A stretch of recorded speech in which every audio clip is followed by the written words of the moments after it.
ان کی توقیر، ان کی تعظیم کرے. یہ تعظیم کس درجے میں؟ اب وقت بہت کم ہے، میں صرف آپ کو سورہ حجرات سے مثال دے رہا ہوں. فرمایا گیا یا ایھا الذین آمنوا لا ترفعوا اصواتکم فوق صوت النبی ولا تجہروا لہ بالقول کجہر بعضکم لبعض ان تحبط اعمالکم وانتم لا تشعرون. اے ایمان والو، کبھی اپنی آواز کو حضور کی آواز سے بلند تر نہ کر دینا. کبھی جس طرح بلند آواز سے ایک دوسرے سے بات کرتے ہو ایسے نہ کر بیٹھنا، مبادا تمہارے سارے اعمال حق ہو جائیں اور تمہیں پتہ بھی نہ چلے. تم تو کہو گے میں نے کوئی گناہ کبیرہ تو نہیں کیا، میں نے کوئی ڈاکہ نہیں ڈالا، چوری نہیں کی، کوئی زنا نہیں کیا، کوئی شراب نہیں پی. لیکن یہ سوء ادب، لا ترفعوا اصواتکم فوق صوت النبی ولا تجہروا لہ بالقول کجہر بعضکم لبعض ان تحبط اعمالکم وانتم لا تشعرون. یہاں ایک میں عملی بات بھی آپ کے سامنے رکھ دوں. صحابہ کے بارے میں تو بات سمجھ میں آ گئی کہ اپنی آوازیں پست رکھیں. ہم کیسے کریں؟ ہمارا ایک طرز عمل ہونا چاہیے. اگر کسی گفتگو میں کوئی شخص کہ حضور نے یہ فرمایا ہے، کبھی یہ نہ کہنا نہیں مانتا. ہاں توقف کر لیں، بھائی میں تحقیق کروں گا کہ واقعی حدیث صحیح ہے یا نہیں ہے. ٹھیک، ضروری نہیں کہ جو کہہ دیں مان لیں آپ. محدثین نے کتنی محنتیں کر کر کے چھانٹی کی ہے، لہذا یہ. لیکن فوراً اگر آپ نہیں میں نہیں مانتا، یہ عقل کے خلاف ہے، یہ فلاں ہے، یہ وہ ہے، یہ ہے کہ جو آپ سوء ادب کے مرتکب ہو رہے ہیں نبی اکرم صلی اللہ علیہ وسلم کی بارگاہ میں. ہاں توقف کریں، غور کریں، تحقیق کریں، معلوم ہو کہ یہ حدیث پختہ نہیں ہے، مستند نہیں ہے، پھر دوسری بات ہے. اور یہ جان لیجئے ہمارا جو معاشرہ ہے اس کا ایک قانونی جو ہے احاطہ ہے. یہ بھی سورہ حجرات کی پہلی آیت ہے، یا ایھا الذین آمنوا لا تقدموا بین یدی اللہ ورسولہ. اللہ اور اس کے رسول کے احکام کا دائرہ ہے، اس کے اندر اندر رہو، باہر نہیں نکل سکتے. لیکن اس دائرے کے اندر ایک مرکزی شخصیت جس کی دل آویزی، جس کا حسن سلوک، جس کا حسن کردار، جس کا حسن اخلاق مرکز بن جائے، تمام لوگوں کی جذباتی محبت کا مرکز بن جائے، اگر یہ نہیں ہوگا تو معاشرہ مضبوط نہیں ہوگا. محض قانون اور دستور پر معاشرہ مضبوط نہیں ہوتا. کسی شخصیت، اب آپ کو معلوم ہے آخر ہندوستان کے معاشرے میں گاندھی کا ایک مقام ہے کہ نہیں ہے؟ آخر یہ سارا معاملہ چل رہا ہے اسی کے گرد کے نہیں؟ ماؤ زے تنگ کے معاملہ ہے کہ نہیں ہے؟ یہ سارا معاملہ دنیا میں عام لوگ کہہ دیتے، ریشنلسٹ لوگ، کہ ان چیزوں کی کیا ضرورت ہے؟ بھائی قانون دیکھنا چاہیے، دستور دیکھنا چاہیے، حکم دیکھنا نہیں. بھائی جذباتی وابستگی، کہ ایک ہستی تو ایسی ہو کہ جس کے کچھ کہنے پر فوراً زبانیں بند ہو جائیں. اور اس کا نقشہ میں سعودی عرب میں دیکھتا ہوں، اگر وہاں کے دو بدو لڑ رہے ہوں صف اور ایک دوسرے کو کھانے کو دوڑ رہے ہوں، کوئی شخص کہتے صلی علی النبی، فوراً خاموش. معلوم ہوتا ہے آگ کے اوپر کسی نے پانی ڈال دیا، خاموش، صلی علی النبی، صرف یہ کہنے سے. یہ جذباتی وابستگی اگر محمد سے نہیں ہے صلی اللہ علیہ وسلم تو آپ کا معاشرہ کبھی مضبوط نہیں ہوگا. یہ مرکزی شخصیت، یہ مرکز ہے. اسی لیے ان کے احترام کا یہ درجہ ہے، کیونکہ اس سے کیا ہوگا؟ تمہارا شرادہ بکھر جائے گا. اگر ان کے ساتھ جذباتی محبت نہیں ہوگی تمہارا شرادہ بکھر جائے گا. یہ آیا معاملہ. اب میں آپ کو بتانا چاہتا ہوں تعظیم. ہمارے ہاں اصل میں بدقسمتی سے ہم سیرت کی تقریریں کرتے ہیں، حضور کی عظمت بیان کرنے کی کوشش کرتے ہیں. کچھ لوگ تو خیر حضور کی زلفیں ہیں، حضور کی آنکھیں ہیں، حضور کی کملی ہے، حضور کا سایہ نہیں تھا وغیرہ، یہ باتیں اپنی جگہ ہیں، ہر چیز ٹھیک ہے.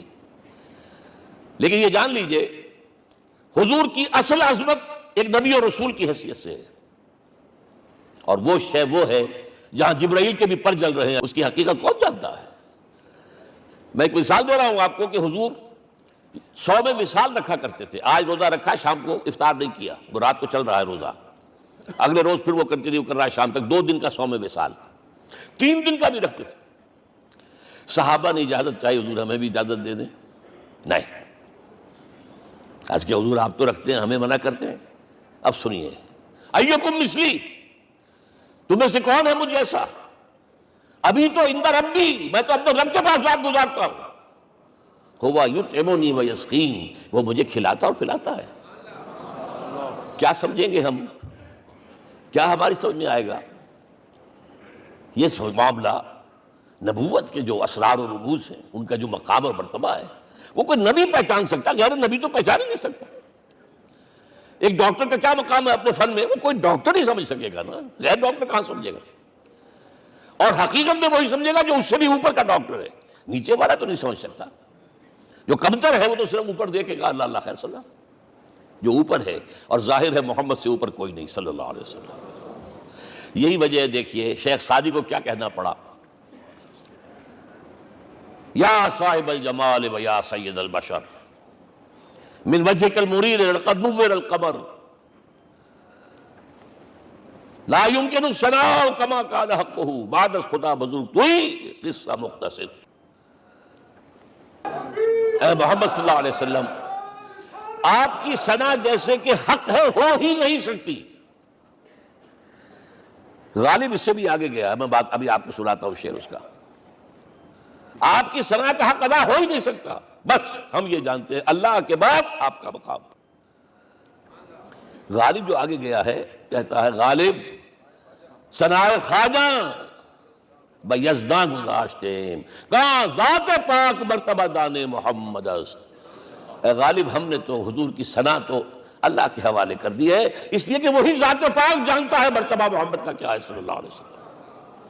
ہم بیان کرنے کی کوشش کریں گے تو توہین کر بیٹھیں گے۔ ایک لطیفہ ہے، ایک بیچارہ کوئی دیہاتی کے پھنسا ہوا تھا کسی جگہ، تھکا ہوا چل رہا تھا، ڈپٹی کمشنر صاحب جا رہے تھے، کار میں بٹھا لیا۔ اب اس نے کہا پتر تینوں اللہ پٹواری کرے۔ اب اس غریب کے جو ہے اس کے ذہن میں تو پٹواری سے اوپر تو کچھ ہے ہی نہیں، اس کے قلم سے جو ہے ادھر کا انتقال ادھر ہو گیا، ادھر کی زمین ادھر چلی گئی۔ تو ڈی سی کو وہ تعریف کر رہا ہے اپنے سمجھ کے مطابق، پٹواری کرے۔ تو ہم کہیں پٹواری والا معاملہ نہ کریں۔ ہاں، ایک پہلو ایسا ہے جس کے حوالے سے حضور کی عظمت ہماری سمجھ میں آئے گی۔ حضور ایک انسان کی حیثیت سے کیا تھے، ایک باپ کی حیثیت سے آپ کا کیا طرز عمل تھا۔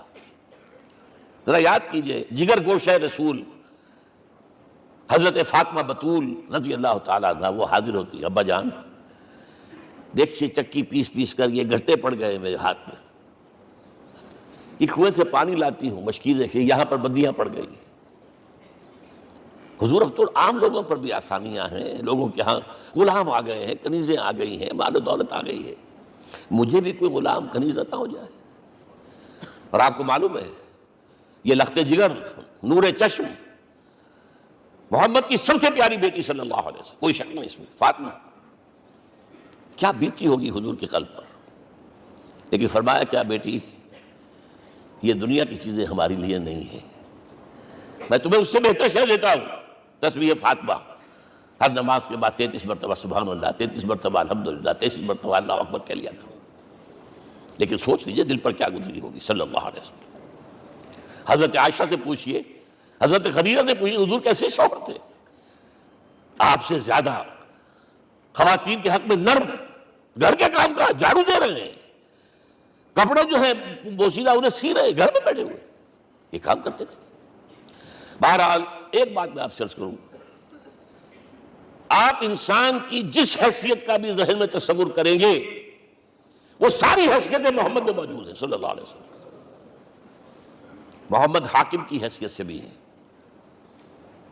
محمد سبع سالار کی حیثیت سے بھی ہیں، محمد قاضی القضات بھی ہیں، محمد ہیڈ آف دی اسٹیٹ بھی ہیں، محمد بیویوں والے بھی ہیں، اولاد والے بھی ہیں، محمد 5 وقتہ امام بھی ہیں، جمعہ کے خطیب بھی ہیں، مدرس قرآن بھی ہیں، مربی بھی ہیں، مزکی بھی ہیں، اور ہر میدان میں بلند ترین مقام۔ کوئی ایسی جامع شخصیت ملے گی؟ ہمارے ہاں تو حال یہ ہے کہ جو خطیب صاحب ہوتے ہیں وہ 5 وقتہ نماز کیسے پڑھا سکتے ہیں، ان کا تو اونچا مقام ہے۔ 5 وقتہ نماز کے لیے تو علیحدہ چاہیے امام آپ کو، اور وہاں بھی ایک امام سینئر ہوگا وہ عشاء مغرب اور فجر پڑھائے گا، ایک جونیئر ہوگا بیچارہ وہ جو خاموش نماز ہے وہ پڑھائے گا۔ 5 وقتہ نماز پڑھا رہے ہیں محمد صلی اللہ علیہ وسلم، اور خطیب بھی وہی ہے، مربی بھی وہی ہے، مزکی بھی وہی ہے۔